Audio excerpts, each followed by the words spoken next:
All right, let's talk about CEH's call for help to Mahomes while stuck on an airplane, the Chiefs' insane upcoming schedule, DK Metcalf trade rumors, Manning advising Russell Wilson's transition to the Broncos, and much more. But first, how about those? What's up, guys? My name is Cole, and I do daily news about the Kansas City Chiefs and the NFL overall. So, if you're new, make sure to sub. Like 90% of people who watch my videos are not subbed. Hit that like button and let's get into this news. To start off, yesterday, CEH tweeted out an SOS to Mahomes when stuck on an airplane. Apparently, the plane made an emergency stop before takeoff due to engine issues. Clyde tweeted out, "Boy, my plane was about to take off. I'm talking we're on the runway, rolling. All of a sudden, buddy slamming on his brakes, talking about engine failure or something. Man, get me off here, son." He then says, "I'm over being shook. Nah, they dodge him too many times. Someone tell Pat, send the Airshare link." Mahomes responded with some laughing emojis, and if you didn't know, Airshare is a private jet company that has a partnership with Mahomes, and yeah, would definitely be a much more preferable way to travel, I would imagine. On a more serious note, we know the Chiefs' schedule next year is one of the toughest in the NFL, technically sixth most difficult based on the teams we play and their records, but it's even more difficult now considering the moves the Broncos, Raiders, and Chargers have made recently this offseason within our own division. And unfortunately, it's now confirmed, at least through a unique calculation, that the Chiefs have the toughest schedule in the entire NFL, for now at least. We know the draft will change some calculations moving forward. But anyway, an NFL analytics coder used the Vegas win totals by DraftKings Sportsbooks, as well as an estimated 9.5 win total for the Browns, to compute the 2022 strength of schedule for each team based on the projected wins of their opponents as of today. And in this calculation, the difference between Kansas City's opponent winning record over the second place LA Rams is more than twice as much as that of the Rams over the third place Las Vegas Raiders, which is itself larger than the difference between any other two adjacent teams. In more comparative terms, the Chiefs' strength of schedule is almost a full standard deviation higher than that of the Rams. In other words, almost a full letter grade. For a strength of schedule calculation in a parity-driven league, that's a lot. So yeah, there's that. I mean, that's an interesting way to calculate teams' difficulties. So basically, we need to play every game next season like our postseason depends on it, because it more than likely does.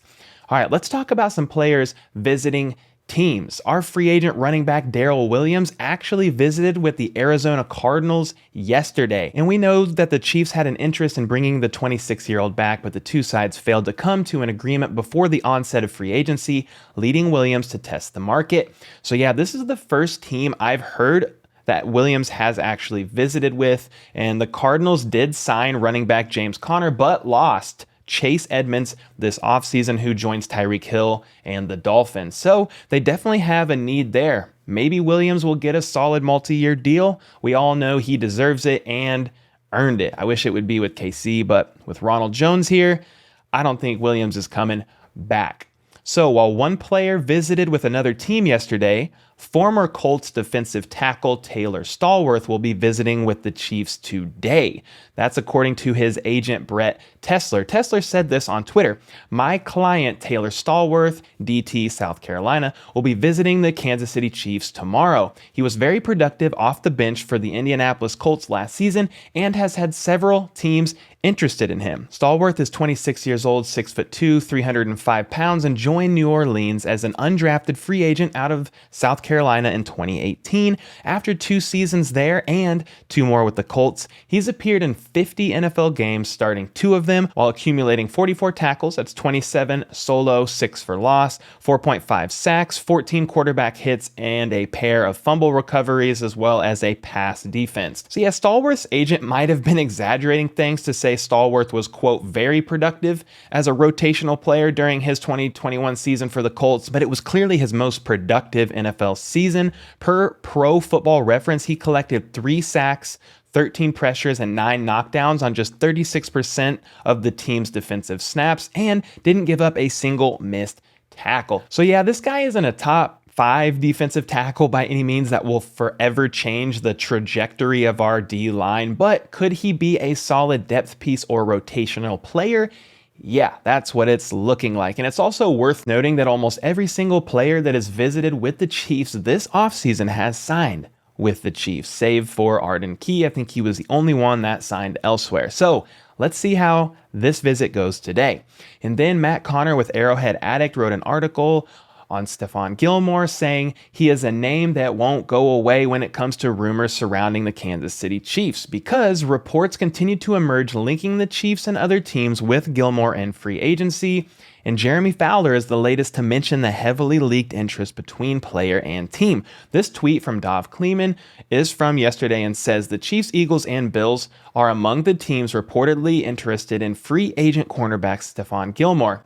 Quote, guys over 30 at this position typically struggle to get the big money, but this is the best player left and there is interest. ESPN's Jeremy Fowler said Sunday on SportsCenter. He continues saying the Chiefs have done their homework on him. There's interest there. Lastly, he notes that he's like Tyrann Mathieu and willing to take his time if he has to. So yeah, Gilmore is about to turn 32, which is basically ancient in the eyes of Brett Veach, and over the cap values him at $13 million APY.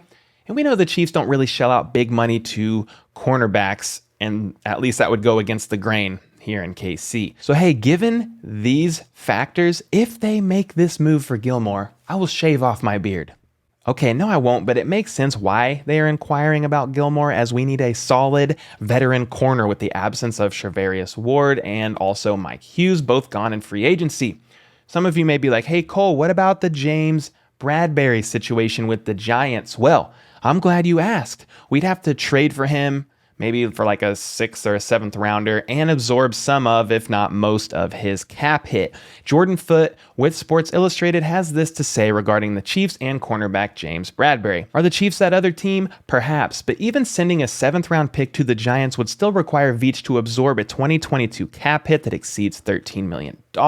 That number can be lowered with an extension, but then bigger numbers will come into play down the road. And I want to pause on what he's saying here to note that the Giants may actually have to eat some of his salary to make a trade happen like this. But the question is, how much will they actually eat? And it kind of depends on the teams they are in negotiations with and who wants him more. Let's continue with this article. It isn't like Veach to spend big money in the short term on a cornerback, and it surely isn't like him to trade for a player who will turn 29 years old in August just to extend him for multiple seasons thereafter. This isn't to say that acquiring Bradberry would be a bad move, but it's uncharacteristic of the Chiefs. Thus far, this offseason has been one of patience and maturation for Veach and the Chiefs. Instead of going on a free agent spending spree, the team has been calculated in its moves and has even made a major trade, Tyreek Hill, that will save money but ultimately shape the future of the franchise. Over the past few weeks, Veach has shown before everyone's eyes that he's open to breaking his tendencies. My question is,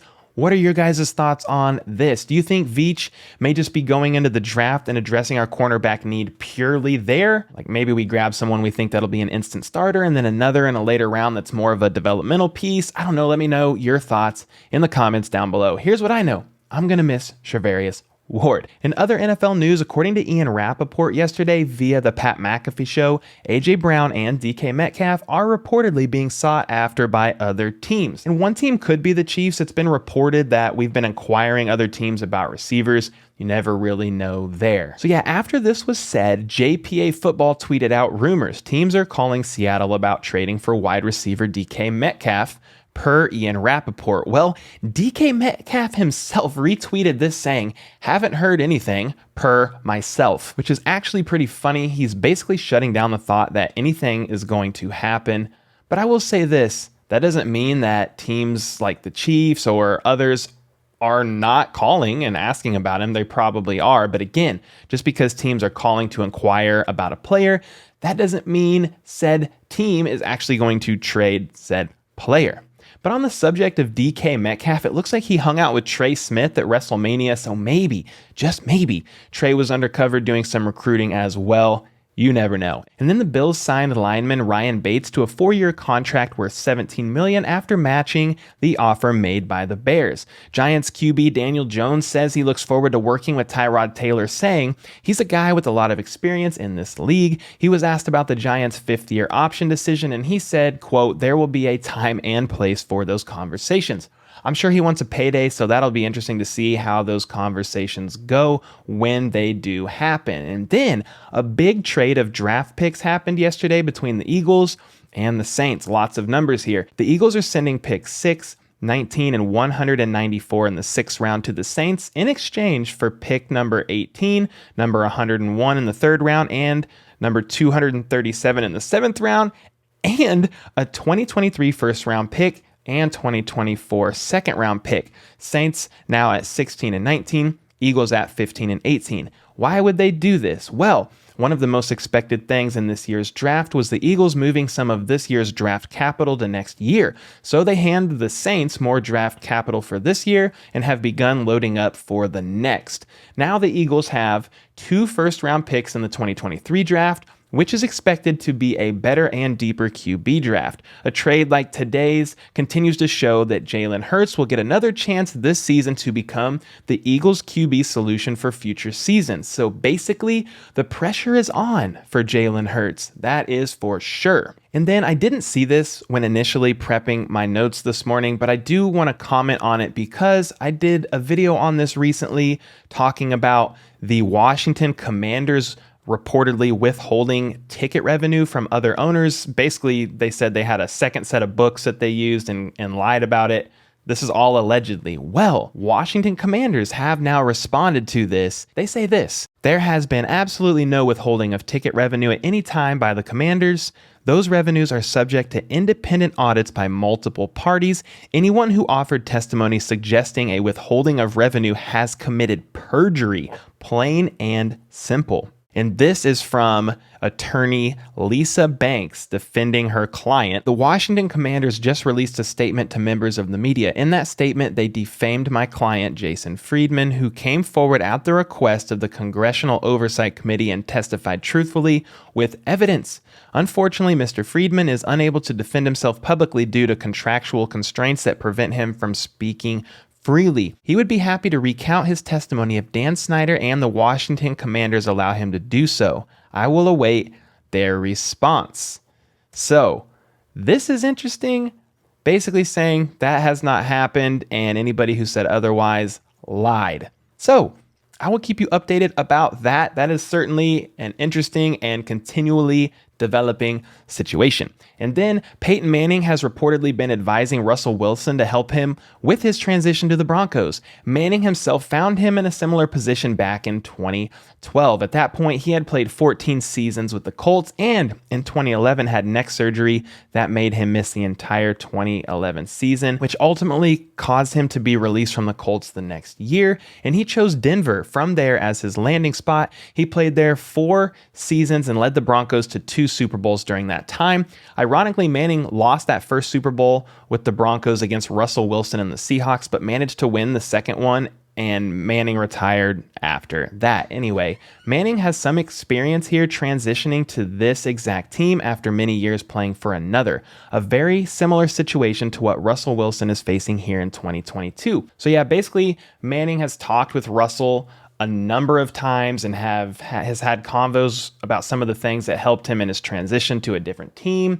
He's also talked with Coach Hackett as well, which I found interesting, and just kind of said, hey, here's some do's and don'ts that help me and can certainly apply and help Russell as well. So yeah, I personally love Manning. I'm sure he's giving Russell Wilson some solid advice, and it's pretty cool he's also talking with Nathaniel Hackett as well. There's certainly a lot going on in the NFL these days, and I'm having a blast covering it for you all. If you've made it this far into the video, can you do me a favor and comment below your favorite brand and flavor of ice cream? I'm simply curious to who listens to the end of these videos because they get kind of long sometimes. Make sure to sub for more daily news like this and check out this video here from yesterday's news in case you missed it. So until next time, let's go.